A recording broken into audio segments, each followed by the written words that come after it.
Nahanap niyo daw ako. Bakit niyo alam yun sa sindikato?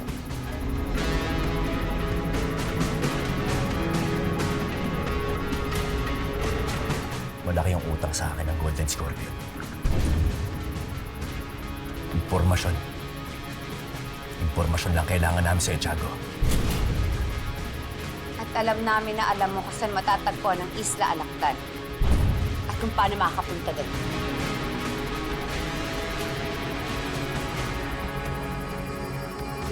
Bakit ko naman sasabihin sa inyo?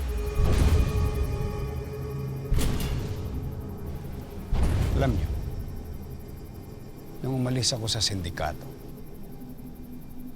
pinangako ko na sa sarili ko na gagawa ko ng lahat ng kabutihan para pagbayaran lahat ng kasamaan na gawa ko.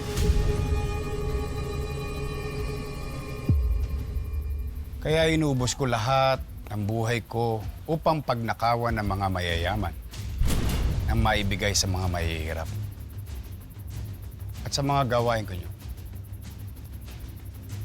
nabuo ko ang grupo nito.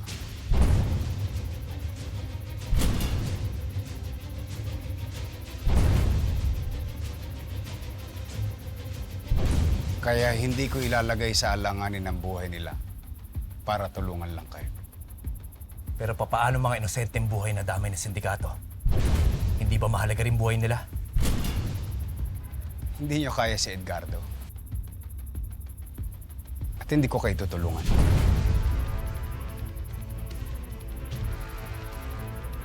Siya nga pala. Madilim na.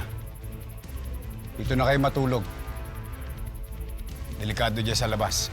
Marami kaming kaaway. Bukas, pagkagising nyo, umalis kayo agad. Dahil ayaw ko makita ng pagmumukha